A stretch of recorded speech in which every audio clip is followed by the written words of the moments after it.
তেলের মধ্যে 1 চামচ মতো ঘি দিয়ে দিলাম। কিশমিশগুলো ভাজা ভাজা হয়ে গেছে, কিশমিশগুলো উঠিয়ে নিচ্ছি। তারপর দিয়ে দিচ্ছি আমি মৌরি, তারপর দিয়ে দিচ্ছি জিরা। এইবার আমি দিয়ে দিচ্ছি মুগ ডাল।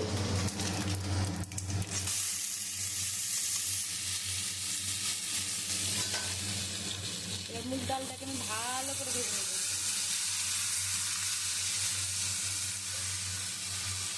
এবার আমি দিয়ে দিচ্ছি বাসমতি আতপ চাল। এবার আমি হলুদ আর লবণ দিয়ে দিয়েছি। এবার আমি নাড়াচাড়া করে নেব ভালো করে। তারপর দিয়ে দিব একটু ভাজা ভাজা হয়ে গেলে তারপর আমি একটু আদা জিরা দিয়ে তারপর গরম জলটা দিয়ে দিব। সুন্দর ভাজা ভাজা হয়ে গেছে, একটা সুন্দর স্মেলও বেরোচ্ছে। এখন আমি দিয়ে দিব গরম জল।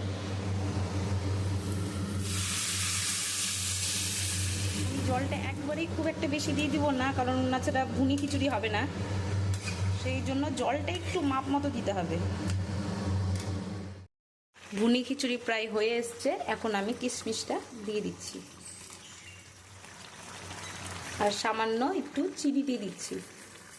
এইবার 1 চামচ ঘি দিয়ে আমি ঢাকা দিয়ে দিব, তাহলেই তৈরি হয়ে গেল ভুনি খিচুড়ি।